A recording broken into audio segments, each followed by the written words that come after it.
이분은요, 제가 보기엔 어머니 관련한 그 건강 상담을 해주셨는데, 우리 다 같이 이제 그 대본 보고 있으니까 알지만,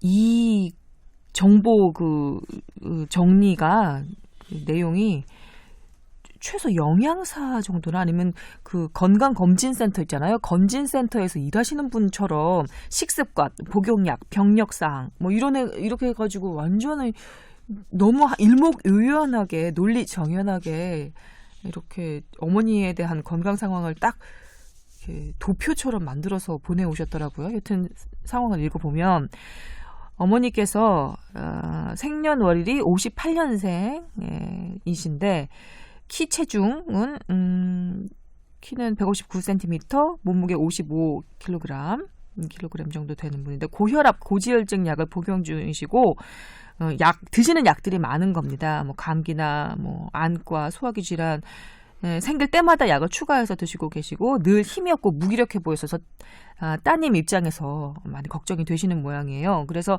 뭐 유산균이나 비타민 C나 뭐 홍삼이나 드시라 이렇게 좀 권하기도 하지만 어머니께서는 먹는 약도 많은데 안 먹을라 한다 이렇게 하고 계시는 모양입니다. 건강 관련 정보를 쭉 한번 이렇게 보내주셨는데 어머니께 도움을 드리고 싶어서 이렇게 효녀의 입장에서 이렇게 사연을 보내주셨거든요. 병이 더 생기지 않도록 그리고 좀 어머니가 더 건강해질 수 있도록 어떤 충고를 해드리면 좋을까요? 그러니까 이렇게 병이 많고 고혈압, 고지혈증, 혈증, 그러니까 뭐 이런 일반적인 그 만성 질환을 가지고 있으면서 요도 협착증 때문에 알파 블로커 하루나를 먹고 계시네요. 그런데 네.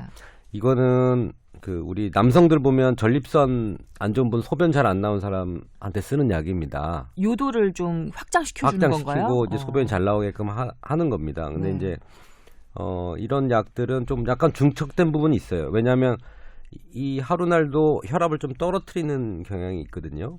그래서 이 고혈압 약과 약간 병행이 되게 되면 혈압이 좀 더 떨어질 수가 있어요. 그러니까 그거는 혈압이 좀 떨어진다고 싶으면 둘 중에 하나를 용량을 좀 줄이셔야 될 것 같고. 네. 그다음에 아스피린을 먹고 계신데 이거는 집안 내력상 중풍 그 히스토리가 있으니까. 네. 그리고 이분도 혈관이 그렇게 좋지가 않다고 판단돼서 드시고 계시는 것 같고. 그래서 이런 약들은 그렇게 유해하지가 않기 때문에 어느 정도 좀 조절해서 그대로 드시고 그다음에 따님이 걱정하는 건 그 외에 막 홍삼 뭐 비타민 유산균 등을 해서 더 어머니께 조금 건강을 챙겨드리고 싶은데 어머니가 나 약 먹기 싫다라고 얘기를 하시거든요. 네. 근데 보통 이렇게 되면 보통 약을 한 5가지 6가지 먹게 되면 한 주먹 정도 돼요, 이게. 그 정도 약 안 먹어보셨죠? 일반 사람들이.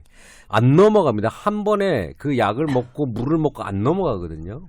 그걸 매일 하루 3번 뭐 이렇게 드신다고 생각을 해보시면 참 고역일 거예요. 맞아요. 그러니까 약 먹는 것 자체가 짜증을 유발할 정도라면 거기다가 뭐 유산균에다 비타민 섞어서 이 한 주먹이 2주먹이 되게끔 약을 먹으라 그러면 싫으실 거예요. 그러니까 특별한 문제 없는 경우에는 요 약만 복용하시고 만약에 드신다고 하면 이제 액상 형태를 조금 추천해드려서 네. 쉽고 간단하게 먹을 수 있는 걸 좀 추천해드리면 덜 거부감이 생기지 않을까라는 생각은 좀 듭니다. 액상이라 하면 보약 말씀하시는 건가요? 아니 그런 얘기는 아니고 네. 유산균이나 비타민 C나 이런 것들이 이제 태블릿 형태 말고 우리 먹기 좋게 젤리 형태라든지 네. 그렇게 좀 쉽게 넘어갈 수 있는 형태면 조금 어르신들이 거부감이 더 없습니다. 그러니까 그런 걸로 한번 권유를 해보시는 게 어떨까?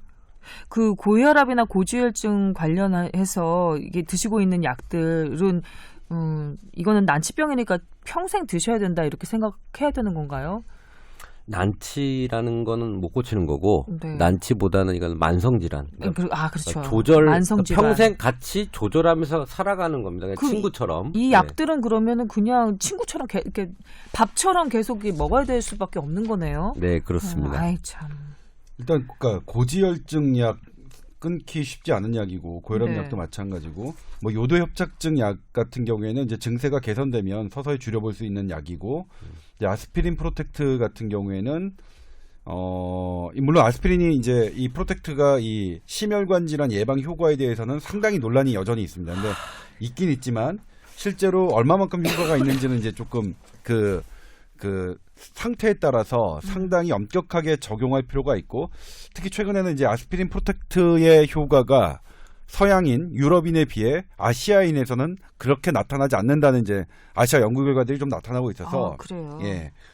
그렇긴 하지만 그래도 아스피린은 뭐 싸고 뭐 손해가 크게 나는 약은 아니기 때문에 이 정도 약은 뭐 저기를 그러니까 큰 부담이 없을 것 같은데 근데 그러니까 고지혈증 약과 고혈압 약은 사실은 그러니까 이게 의사로서 이건 좀 줄여라 하고 말씀드리기가 좀 되게 어려운 부분이 있어요. 근데 이제 뭐냐면 중간에 감기 걸리시거나 피부 질환, 안과, 그다음에 소화기 질환 이런 게 있을 때 이제 약이 막 많아지는 거죠. 처음에는 평소에는 기본적으로 깔려 있는 게 4알이고 그런 뭐 이렇게 다른 일시적인 병들이 왔을 때가 이제 7알, 8알, 많으면 10알 정도까지 되는 건데 이때 만약 이제 중요한 게 혹시 감기나 그 피부 질환에 걸렸을 때 이렇게 고혈압, 고지혈증약 이런 약들과 충돌하는 약이 있는지 없는지는 반드시 이제 조금 뭐 의사가 알아서 주의하겠지만 네. 어머님도 이렇게 병원에 가셔서 내가 평소에 이런 약을 먹고 있다라는 것을 말씀해 주시는 게 좋을 것 같고요. 네, 맞아요. 그다음에 이제 유산균과 비타민 C는 만약 드신다면 이거는 약으로 생각하지 말고 약과 분리해서 그냥 식품으로 생각해서 드시는 게 좋을 것 같아요. 물론 유산균, 비타민 C 나쁠 건 없는 거니까 그리고 뭐 가격이 비싼 건 아니니까 네. 그렇게 하시면 될 것 같고 근데 이거 자체가 너무 스트레스라면 유산균, 비타민 C, 뭐 그다음에 홍삼, 뭐 이런 것들 어머님이 너무 스트레스를 받으신다면 뭐 그냥 강하게 권하시지는 않아도 될 것 같은 생각이 듭니다.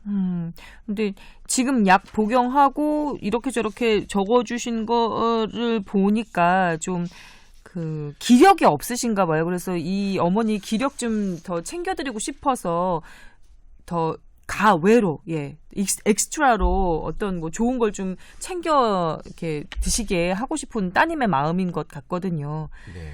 근데 정말로 임채선 원장님 말씀대로 약이라는 느낌이 들지 않게 액상으로 된 거, 뭐 젤리로 된 거 이런 걸로 좀 형태를 좀 바꿔서 드셔보는 것도 한 방법일 수 있을 것 같습니다. 그리고 어머니의 여러 병력상을 쭉 적어주셨는데 회전근개 파열, 그다음에 테니스 엘보우, 방아쇠 수지 증후군, 그다음에 가스 차면 소화 안 되고 이런 것들 여러 개가 있지만 보면 어머님 연령대에 대부분 갖고 있는 질병들입니다. 그러니까 그래요. 이런 예. 뭐 이거 골격계진이라고 네. 해야 되나요? 그래서 관절? 그렇게 어머님의 상태를 너무 비관적으로 보지 마시고 어머님께도 그냥 어머님 뭐 비교적 원래 그런 거다. 어머님 몸이 상당히 안 좋은 게 아니다라는 거를 이제 알려 주셔서 괜히 그냥 내가 스스로 아픈 것이냐 위축받으면서 사실 필요는 없을 것 같아요. 예, 주변에서 건강 염려증 보는 느낌도 사실은 약간 좀 그럴 수 있으니까요. 너무 옆에서 전전긍긍하는 것도 스트레스일 수가 있어요. 네.